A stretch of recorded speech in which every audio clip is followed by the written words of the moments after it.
Hello everyone, this is Spencer Snolling from Hydromantis, and I'd like to welcome you to the webinar today. We're going to be talking about modeling solid separation processes in GPSX, and we are going to be taking a fairly lengthy tour through all of these objects that you can see on the screen right now. And so thank you very much for joining us. I'm looking at our login list and I see a number of names of people that I recognized and that I've worked with before, and some quite a few names of new people that I have not had the pleasure of meeting yet. So I thank you all for coming, and let's move on to the webinar. So my name is Spencer Snolling. I'm Vice President of Product Development here at Hydromantis. Thank you for coming today, and I'm happy to be able to talk about one of the very important, yet not always talked about aspects of putting together a model of your wastewater treatment plant, and that is to do proper solid separation, or to be able to model it in a way that is useful to you and that helps sort of organize the things that you want to be able to do with your biosolids, or maybe it's in your liquid stream as well. And we have quite a large number of options of different things you can do, and in fact that set of options has increased with the newest release of GPSX, which is version 6.4, which is shipping this week.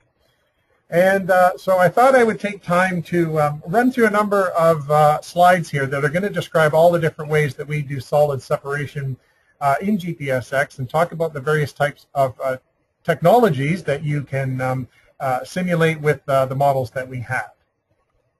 So, talking about different types of solid separation in GPSX, just to make sure that we're all on the same page here. When I'm referring to solid separation, I'm talking about separating out the wastewater solids from the liquid in a continuous stream. So now we have a number of different objects that can do this in GPSX, and each of those has different models and so on. But for the most part, we're talking about taking a continuous wastewater stream coming in, whether that be mixed liquor or influent, or most likely it's going to be some sort of thickened sludge. That's coming into that particular unit process object, and then what we're doing is we are filtering out or somehow separating those solids, and we're going to take away one stream that's a very low flow, a very high concentration of solids, and of course the rest that we want to send back to the system is a high flow with very low solids. So it's generally all about doing flow balance and mass balance, and we want to be able to do that in a way that makes sense for what we're doing with our particular model. Now, there's lots of different places this could happen in a wastewater treatment plant, and therefore lots of different places where it could show up in your model. So it could be grit removal up at the front, some sort of screening of your influent. Of course, the primary and secondary clarifiers are solid separation units of themselves. We certainly have a number of different types of filters that are available for you to use, and other units that have filters already built into them, such as a membrane bioreactor. And then, of course, we have thickening and dewatering units in there that are of different shapes and sizes, and you may find that have some solids removal with some polishing happening at the end of your treatment system. So our models can be used to do the solid separation on sort of any one of those particular points along the way. We have different unit processes that you'll see in our process table here shortly. And the key thing here is to know is that what we're doing is we're separating out those solids, we're removing them from the liquid stream and giving them their own very highly concentrated stream to be sent on for further processing. And this is done without any sort of biological or chemical transformation. In most places what we're talking about here is physical types of separation. So we're not undergoing hydrolysis where we're converting a particulate type of COD into a soluble form. This is basically just taking the solids out of that stream. And there are a number of different processes that are available to do that, and so there's different technologies out there in the world, and therefore we have different models and different things that have, in some cases, the same model with different calibrations that are all there to reflect those different types of technologies. All right, so what I'm going to do is I'm going to start with the one that's the most commonly used dewatering and or solid separation model, and that's what we call the empiric model. It's actually found in a number of different objects in GPSX, and you'll see here that there's a specific reason for that. But in most cases, if you put down one of our objects and you right-click on the very top menu, which is Models, it will give you the various models that are available for that particular unit process. And you'll find in a large number of the ones that do solids handling that there'll be a model called Empiric. And they all kind of work the same way. Generally, what we're doing is we're having a flow coming in, and we want you to specify 2 out of the following 3 parameters. So up here, we want to have you specify the underflow flow rate, that is the liquid rate, coming out in the solids stream, the underflow solids concentration, or the underflow the solids removal efficiency. So in other words, the percent solids removal on a concentration basis based on the flow that's coming in to that plant. So you may find that a lot of our units, in particular the dewatering ones, are set with a default solids capture rate or default solids removal efficiency of 95%. So you're going to set 2 out of these 3. We can obviously calculate the other one from those 2. And that allows you to specify and set up the solids removal rate that's going here, such that once I know what the flow is coming out down here and this concentration is coming out the solid side, by subtraction and by doing a mass balance and a flow balance, I can figure out how much liquid is going the other way. And then by doing a solids mass balance, what the concentration in that liquid would be. So, as I mentioned, this type of an empiric model is set up in a number of different unit process objects that you'll find in GPSX when you look through the unit process table on the left-hand side of your drawing board. And we have, first of all, our generic dewatering object. This is just a box because it represents a number of different types of technology. So it's a generic object that does separation of solids. We have a membrane filter object. We have our regular gravity thickener. And then, of course, our primary and secondary clarifiers also have the empiric model built into those as well. If you select it from that first menu there, you'll notice that you can pick the empiric model and use that rather than our regular 1D flux model. So those are all there and available for you to use. And you'll notice, if you look through them, that they have different default values based on what type of technology they are there to represent. So you'll find different default flow rates, removal efficiency rates, or underflow solids. So you can see for here, for example, this is a 20% solid. So this is obviously a very end of the line thickening type process. So the empiric model is, to be frankly honest, probably the easily and most used model for doing solid separation in GPSX across all of the layouts that I've seen from my own projects and from technical support that I've provided to many of our clients over the years. Certainly it's the most straightforward to use and set up and calibrate. You often do have some sort of data that would allow you to calculate what that removal efficiency would be, and you often do have some sort of estimate of what that flow rate would be.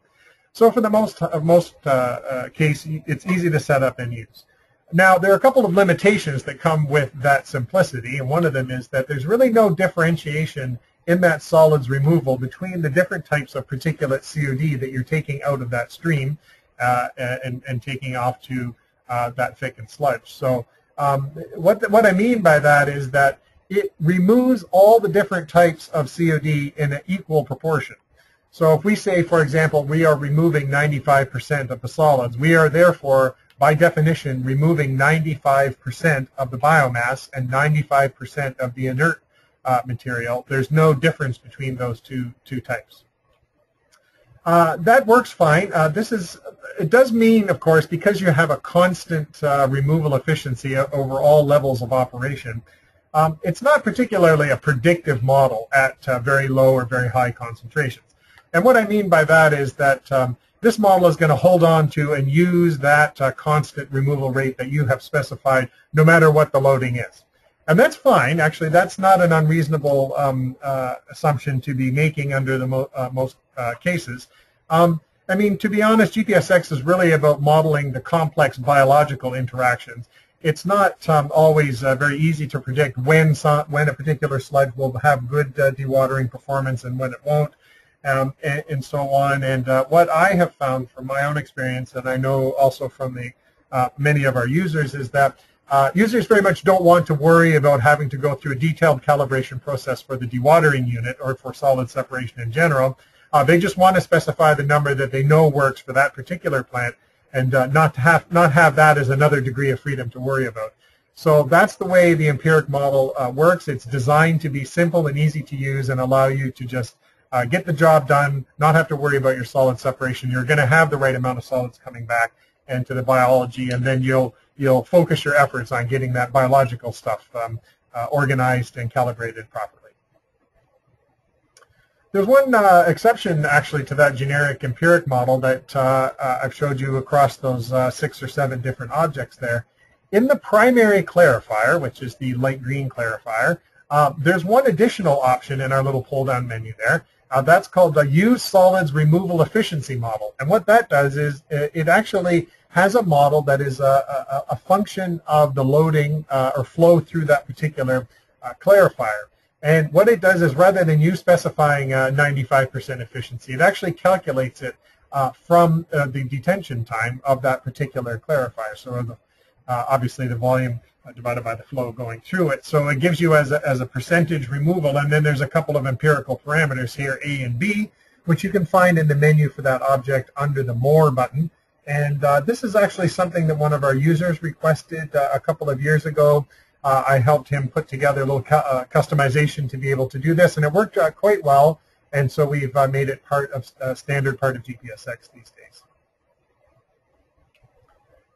Okay, so let's take a little demonstration here so that you can see what's going on. Unfortunately, solid separation isn't a dynamic thing to look at in terms of a model here, so I won't be doing too many demonstrations today because they'll all look the same. But let's start out by looking at GPSX here. And as you can see, I have a flow set up into this generic dewatering unit. So this would be, can be representative of any number of types of vortex separators. It could be a gravity belt thickener. It could be a belt filter press. Whatever you want, you can specify here just by putting in the appropriate underflow solids concentration or the appropriate capture rate for the data that you have for the plant that you have. Hopefully we've got it set up with a reasonably good number to start with. So in this case, I'm looking at probably something more along the lines of a GBT. And so we've got 95% solids removal. I'm just going to run a quick demonstration here. And if we look at the details of this dewatering unit, I'm going to take a look at these numbers around here. We can see there's a flow of 50 meters cubed per day coming in, 6 going out, the other 44 goes up on the liquid side. So this is the thickened sludge on the bottom end there. So if we move to looking at the solids, and I'm going to flip this over to percent solids, we can see that we've thickened that up to a little over 7% solids coming out the bottom half of this particular unit. And of course, that is a function of the loading into that unit. It's a function of the solids capture rate. For example, if we were to drop that down and then rerun that simulation, we'll notice that we get less solids going through, or probably less solids being captured out of that particular system. So I'll point out, by the way, that this is actually a handy place to demonstrate the new function of our Sankey diagram, which is a nice, easy way to illustrate flows and mass flows of solids throughout the plant. We can see here this flow is showing them most of the liquid flow, of course, is going through that way. But if I flip over and look at the solids, we can see here a very large proportion, most of those solids are being separated and taken out in that relatively small flow. Okay, so keep that in your mind. And if we were to change that efficiency way down and then run that again, then look at our Sankey diagram a second time, we can see here that this arrow is much smaller now, and we have a relatively less efficient system going on here. So fewer solids are going out this way, some more are going out that way. So it's a nice way to sort of balance that flow and interpret that visually through the use of that new feature in our software. Okay, coming back to the slides again.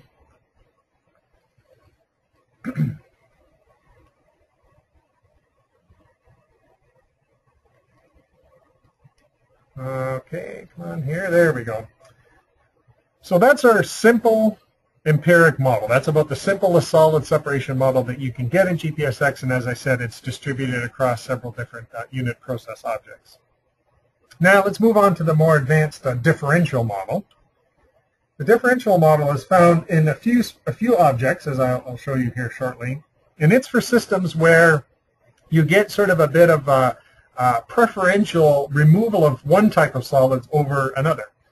So it's set up similar to the empiric model. You have to specify the flow rate either in terms of absolute flow or as a fraction of the influent flow. And then a percent capture based on concentration, just like you do for the empiric model. However, this one does differentiate between different types of particulate COD.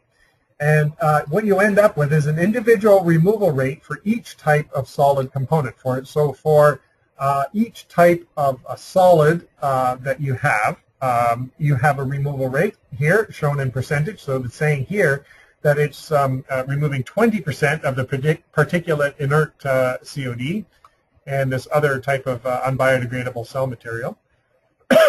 And you specify those here in whatever format that you want.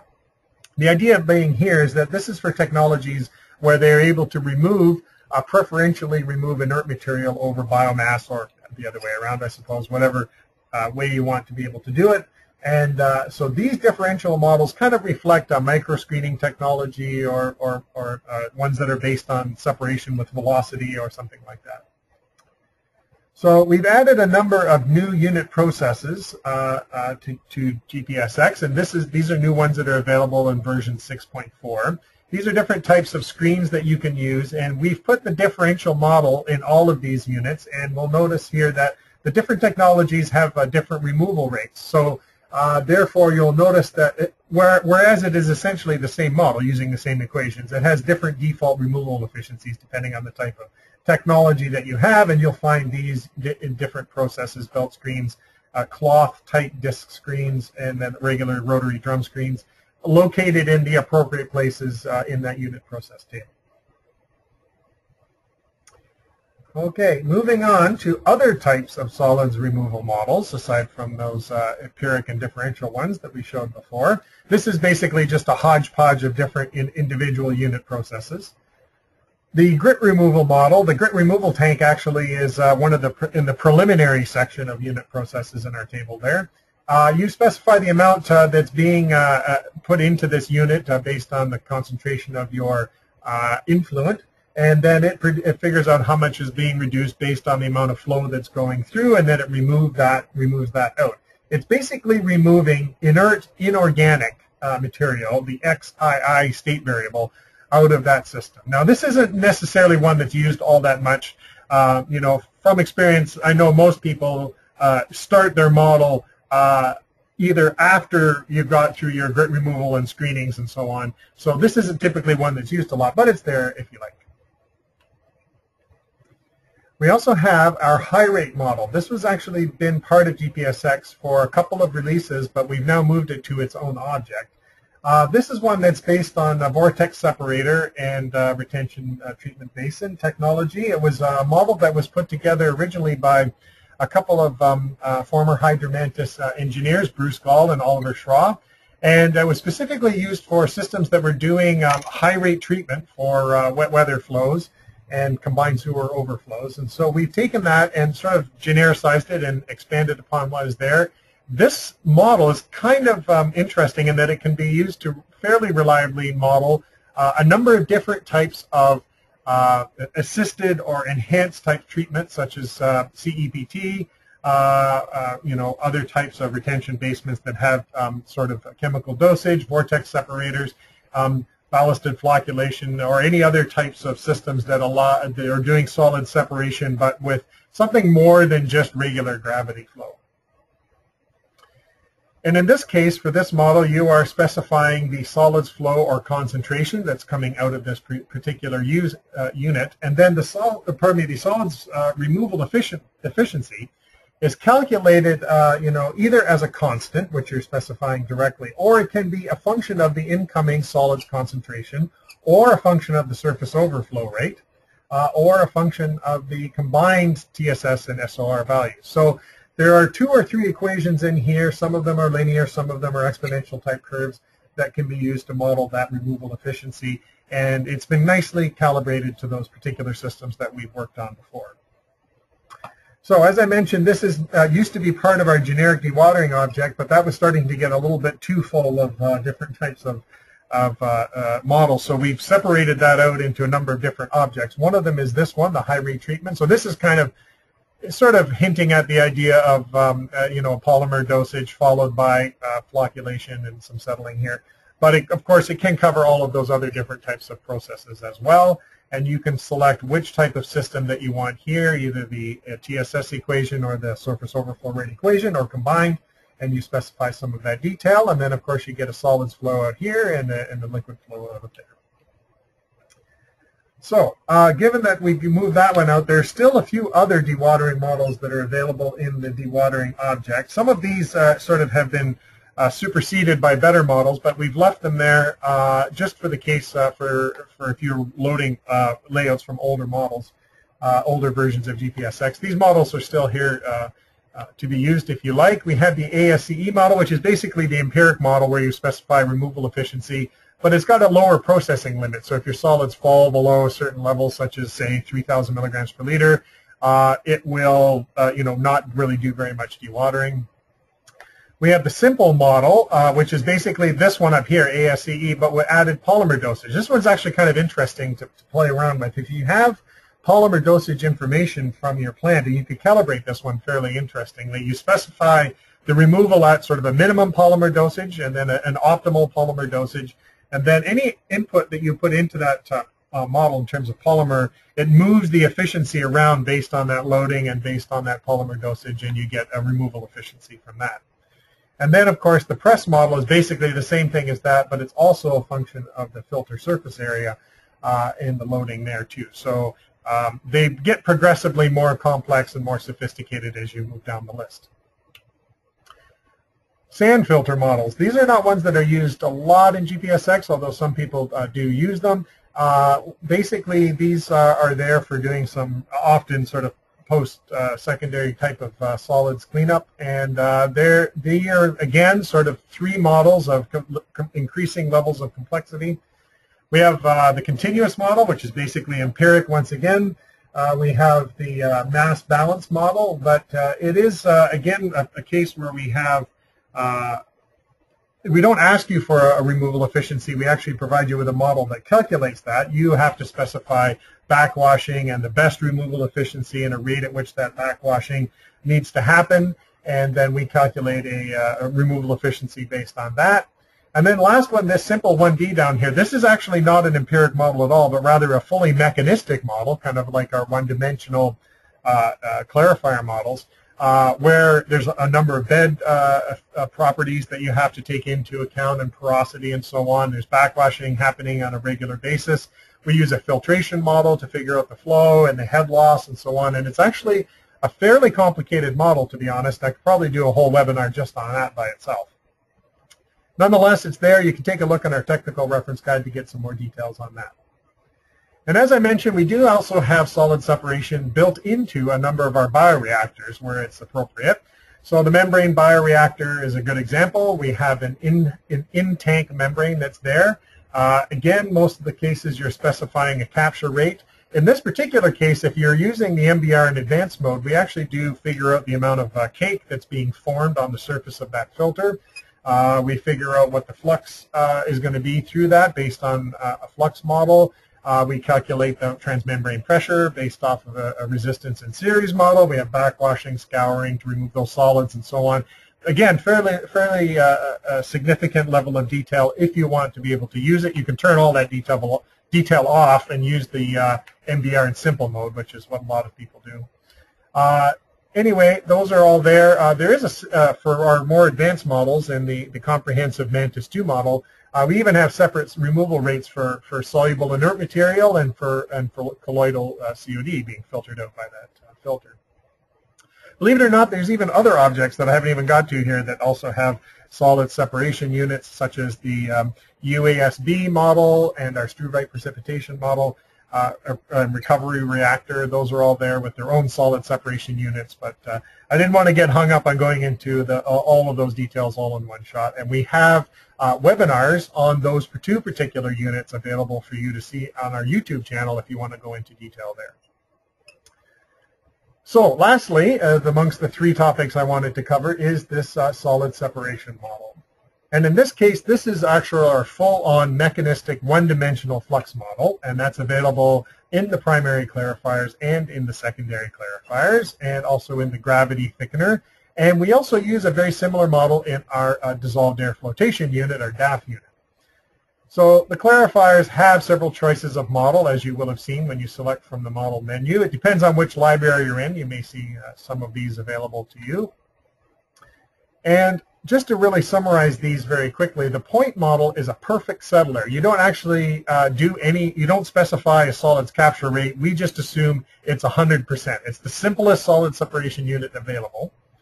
We have the empiric, when you set the capture rate, as we demonstrated earlier and have been talking about. And then it's these last two items I want to discuss here very briefly, the simple solids 1D flux dynamic model and the simple 1D plus the biological reactions to get yourself a reactive settler model. Now, I'm going to rush through this relatively quickly. What I would like to point out is that we did an entire webinar just on this particular topic, our 1D clarifier models, back in July. So if you go to our website, or pardon me, you go to our YouTube channel, you can see that entire webinar there in much more detail than what I can do right here. But just to give you a flavor of how these models work, this is a vertical profile of the clarifier. This is the top and this is the bottom. We can see our mixed liquor comes in here and is distributed down the well into some layer here in the middle. We're taking off sludge off the bottom for recycle and for wastage, and then of course we have our effluent coming here. So what we do in GPSX is we are of course modeling and predicting the concentration of each one of these 10 layers that's available in this model. And when we're doing that, we are taking into account the solids that are carried up and over or carried down through the liquid motion that we have there. And then of course we also have a settler model to figure out how much solids are being separated out from the liquid and falling down into the layer below it. And so that solid settling is a well-known settling, double exponential settling model that's part of GPSX that describes the settling velocity as a function of the concentration. And there are a number of parameters here that you can use and a number of bounds that we apply on this model that gives it quite reliable performance, and it does do that solid separation and gives you an underflow solids concentration and an overflow solids concentration so that you can model that accurately. Okay, so that's the simple 1D model. If we add biological reactions to it on top of that, we get this ASM, or probably we get these reactive clarifier models that are doing the biological reactions on top of the settling. So be things like that would happen in an anoxic environment like a clarifier. We would get things like hydrolysis and so on going on. So those are good for predicting when you might get denitrification in your secondary clarifiers, for example. And those becomes quite a bit more mathematically challenging when you add in that extra layer of equations, because it's basically working like 10 little reactors. But it's there for you to use, and sometimes it's a useful tool to be able to have. So down to the last couple of things here, the gravity thickener, essentially that's exactly the same as a 1D clarifier model. The only difference is that it has been calibrated differently. It's been calibrated for the settling of thickened sludge. That's the DAF model, and it is the dissolved air flotation unit where we are injecting some some water that's been supersaturated with air into this particular unit. And we are, of course, forming bubbles that then float up and carry the solids up to the top of the unit. That these rakes here, of course, scrape off the scum and other solids, and that's extracted. And our clarified effluent is taken from the bottom of that particular unit. So these solids separation models in this case, it's a flotation model. It uses exactly the same equations and exactly the same format as our secondary clarifier model. However, the floating of the solids means that the solids move in the opposite direction that they would in a clarifier. And but we use roughly the same shape of that curve, and it's been calibrated a little bit differently. If you open up the menu, you'll see very much the same type of equation with the same parameters. Instead of a flocculent zone settling parameter, you'll see a flotation zone settling parameter. And some of the values are a little bit different, but you can calibrate this one fairly well to be able to do the solid separation that you need to do. Okay. So that's a lot of different units that are available in GPSX to do solid separation. They certainly serve a lot of different purposes, and we've done our best to sort of, especially over the last couple of releases of GPSX in the last couple of years, to start to separate them out so that we don't have just one generic approach, that we now have ones that are starting to become more specific to a particular type of technology so that we can calibrate that model and get the right removal efficiency in there for the technology at hand. So there's lots of them there. We are looking at lots of levels of complexity, from the very simple empiric models up to those that change their efficiency removal over time. And to be honest, a lot of people use the empiric model just because it's simple and straightforward to set up. But we do have those more advanced models available there as well. Okay, so what I'm going to do is very quickly just have a couple of words here about some things that are coming up at Hydromantis, and then I'll stick around and answer some questions. If you have any, please type them in the questions box that's available. So I'll highlight that we are doing an open online GPSX training workshop on December 4th from noon to 4 p.m. Eastern Standard Time. The idea behind this is that this will be a way for you to access the training that we provide. We do it online via the same type of technology that we're bringing the webinar to you today. We use GoToMeeting for that. And we're going to be doing a session where we are going to be gathering in people from a number of different places, and we're going to do an interactive course here. The very first course that we're offering is an introduction to activated sludge modeling and using GPSX. We're going to move on to more advanced topics over time, and during the coming year we are looking at having 12 courses available that will sort of take you through a number of different sessions, and we're going to focus so that we have roughly these 4-hour sessions on a number of different topics over time. So you'll see those become available to you, and you'll receive emails about that detail. However, on the December 4th, that's available. It's a live training session. It's a two-way interactive session, so you'll be able to see me and I can see you, and you can ask questions and so on.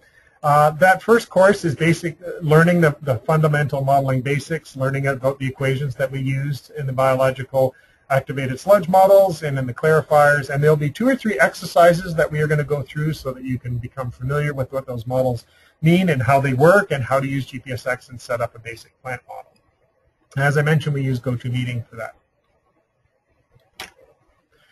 Now, this is offered for the price of $495 for first registration from your institution, then $295 per person after that. That gives you access to the session, to the training materials, and also we will be issuing training certificates that you can use for your professional development hours afterwards, and a GPSX license is required for the people that are using it on your end. If you'd like more information, you can email training@hydromantis.com, or even better, go to our website, click on the Resources tab, and go to Training, and you can find out all the details there and download the registration